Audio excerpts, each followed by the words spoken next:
Hey, Warrior Saints. Glad to have you beautiful people with us as we continue our conversation from yesterday. How do we sacrifice? Well, here's what I said to my younger self. Maybe I'll throw all, let's do them you know, one of the most, well, I will say this, the most important word in the English language is Lord have mercy. But after that, the most important word in the English language is no. And so I said to my younger self, say no to as many opportunities as you can so that you can say yes to the right one. Silly example, but this is in my head. It's going to get me crucified. I'm so sorry. But like when you are young and, when I was younger and, had, dated a lot of women, anyways, I better stop. That's too late. This rabbit hole is going to kill me. But I ended up not, marrying all of those other nice people, but so that I could marry the queen of it all, right? Like, in other words, I know I am going to get massacred for it. But, I mean, the truth of the matter is I dated a lot of very nice women, some not so nice. But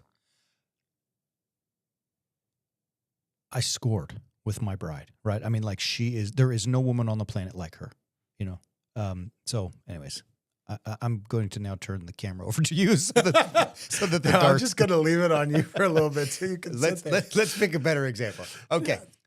So no, please, anything other than what we're doing right now. I think you're absolutely right, though. I mean, like there are things that you have to say no to. Yes. In order to say yes to the greatest of the opportunities, right? And our life is a series of choices along those paths. Mm-hmm. And how are we going to get there? How are we going to... And a lot of it is that sacrifice.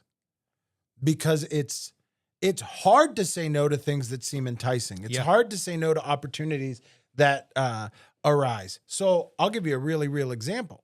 My kids are going both be on fall break at the exact same time. That's a full week that they're going to be at home. That just brings a lot of stuff with it. Trying to figure out what to do with them, all of that stuff. I decided that we should go on a trip as a family until I looked on AmericanAirlines.com. Yeah. Right? And, it's a great opportunity to do that, but it does not make sense. Just the plane tickets alone. Yeah.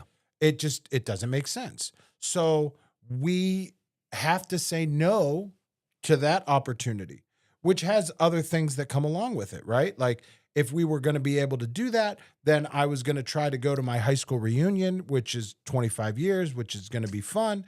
I was going to try to go. It just so happens that the Steelers are playing the Browns in Pittsburgh that same weekend, and we'd be able to go, and it would have been a lot of really fun, awesome opportunities, but it just doesn't make sense. You have to say no because as fun as those might be, they're not the right opportunities.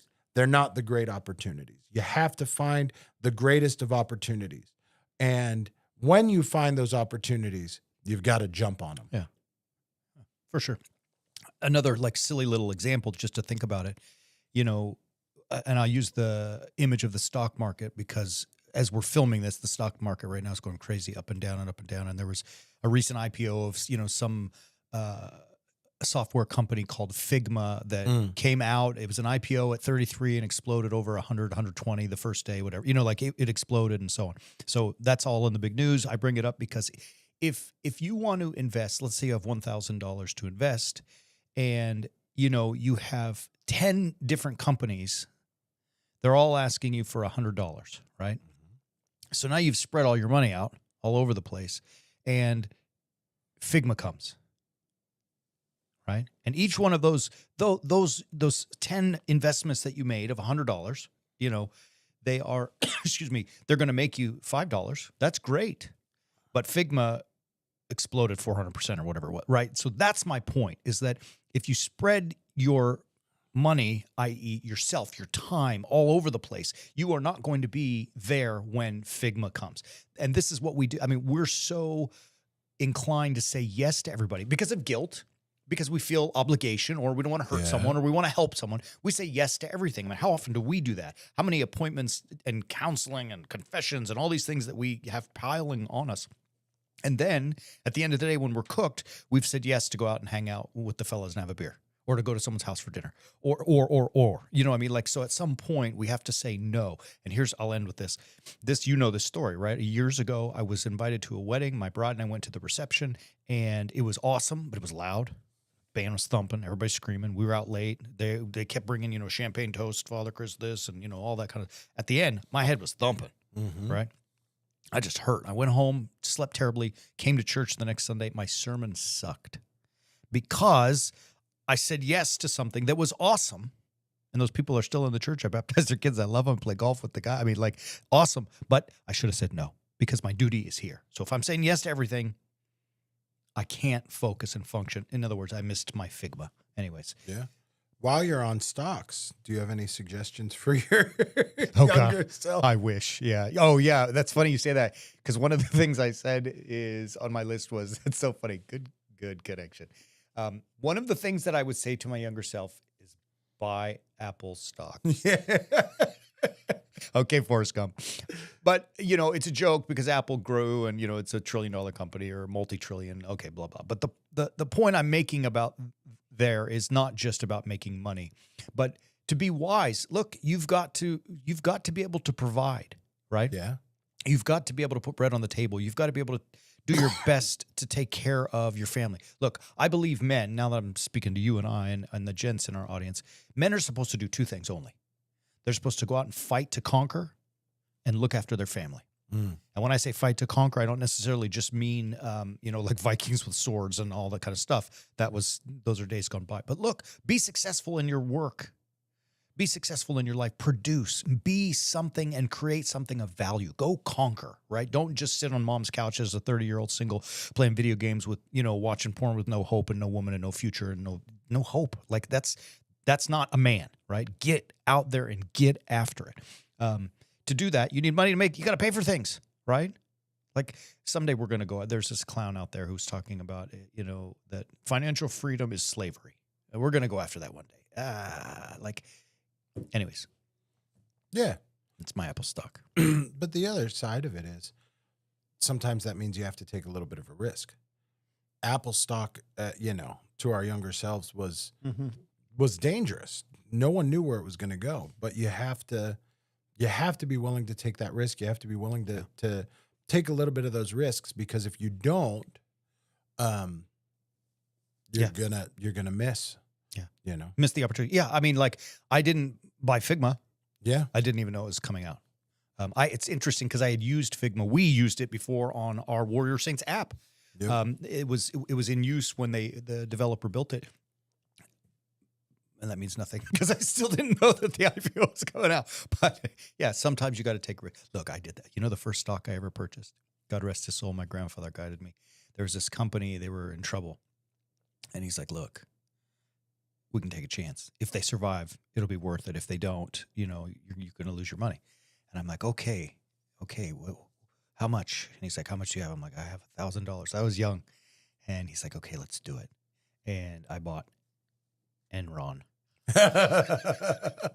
Did it hit? It hit the floor when they went bankrupt and all those guys got arrested, whatever. So yeah, my point being, like, I took a risk and that one did not pay off. But you know what? In life, that's one of the other things we'll talk about later, but about making mistakes. Like, it happens. Yeah. I now know to do better due diligence if I ever purchase a stock than just my grandfather. And he was smart. The dude made tons of money in the market. He knew what he was doing. But like, I didn't do any work. I'm like, okay. Well, but part of navigating that is something that you do have on the list. Part of learning how to navigate that, part of learning where to go with that, and part of how we sacrifice is, what are we sacrificing for? And you have on the list, be a voracious reader. Yeah. And it's, I'll admit, something I struggle with, because at the end of the day, I don't want to read. the end of the day, when I get home, I've been reading stuff all day. I've been looking on my screen all day. Right. And I don't want to sit down and crack open a book and put my reading glasses on again and sit there reading. I don't. Yeah. But I know that I have to. I have to for my brain. I have to keep myself sharp. I have to keep growing, to keep learning, to keep seeing what's going on. And that means that I have to sacrifice maybe some of the things that I feel like doing, putting my feet up, whether it's playing video games or watching TV, so that I can turn the TV off and sit there and have some time for reading. Yeah.